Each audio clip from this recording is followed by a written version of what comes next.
como que acontece, professor, esse autoconhecimento através da música? Quando a gente estuda teorias da comunicação, processos de comunicação, a gente percebe que tão importante quanto eu emitir uma informação ou emitir uma mensagem de uma forma eficiente, tão importante quanto isso é ouvir a outra pessoa. Então, para que um processo de comunicação seja realmente eficiente, tanto é importante que eu exprima minhas ideias, meus pensamentos, meus conceitos de uma forma clara, como que também eu ouça as outras pessoas. Então, quando eu estou conversando, eu estou prestando também atenção no que a pessoa diz. E isso é muito importante. Um próximo passo seria conhecer sua própria voz. Por quê? Porque a voz é uma das mais fortes expressões da nossa personalidade. Então, se a pessoa se acostuma a ouvir a sua própria voz, e isso muitas vezes no início causa um certo desconforto, né? A gente ouvir a nossa própria voz gravada nem sempre é muito agradável. Mas isso é só no começo. E é naturalmente por uma defesa nossa.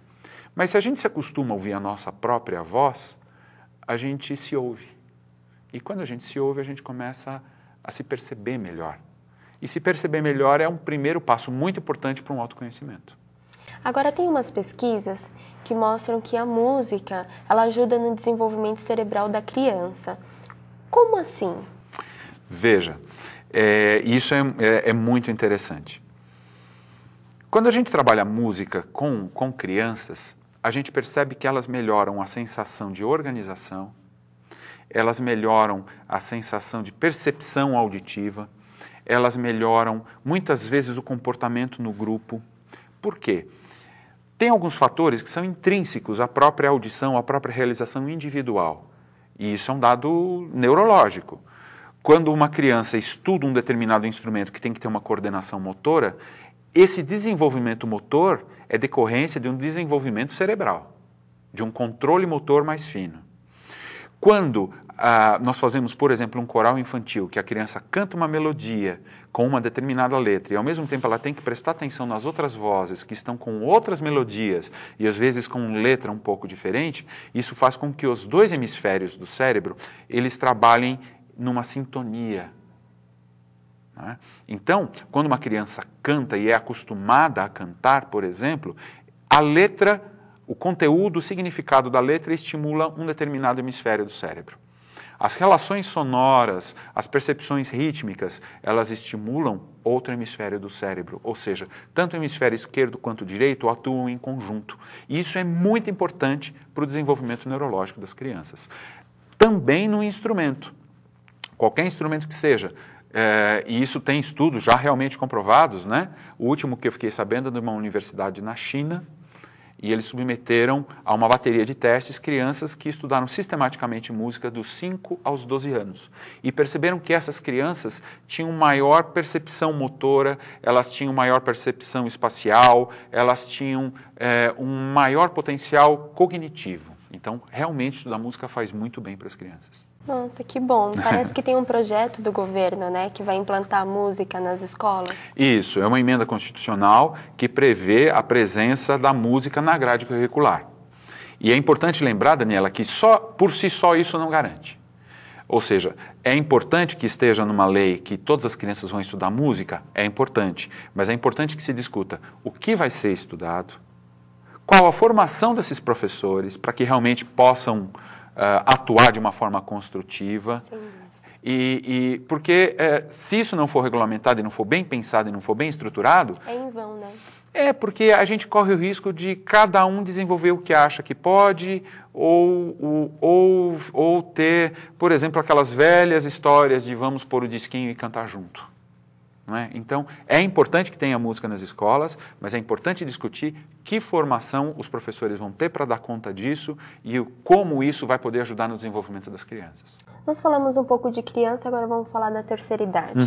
Qual a importância da música na terceira idade? Olha, eu sou muito suspeito para falar, porque eu acho que nós só somos do jeito que somos por causa da nossa cultura. E a música, no nosso dia a dia, assume um papel muito importante, muito grande dentro da nossa vivência cultural.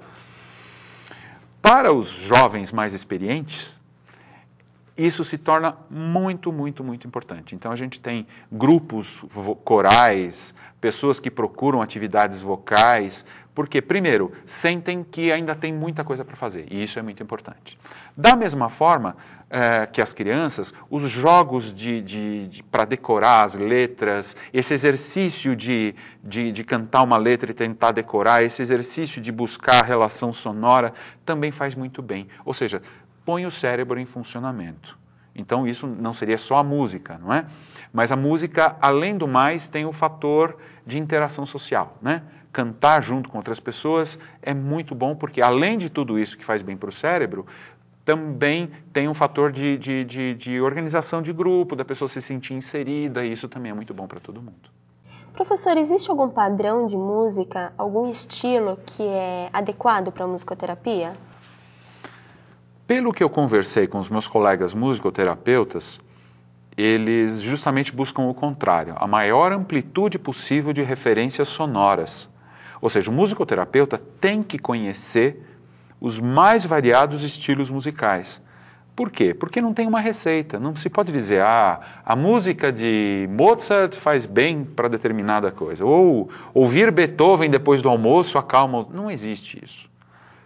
Existe padrões individuais. Então, o terapeuta vai conhecer muito bem o seu paciente, a pessoa que ele está se propondo a ajudar, para, a partir daí, desenvolver uma estratégia e pode optar por utilizar este ou aquele estímulo sonoro ou musical deste ou daquele estilo.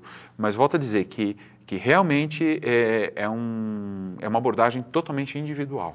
Até mesmo porque a nossa aceitação pelo estilo de música ela é pessoal, né, professor? Sim, as pessoas gostam mais de algumas coisas ou de outras. Uma determinada canção evoca para mim uma lembrança emotiva muito forte, para o outro não. E tudo isso faz parte dos conteúdos que o musicoterapeuta trabalha. Ok, professor, muito obrigada pela nossa entrevista. Imagine, eu que agradeço. Até mais. Nós vamos a um breve intervalo e voltamos em alguns instantes. Não saia daí.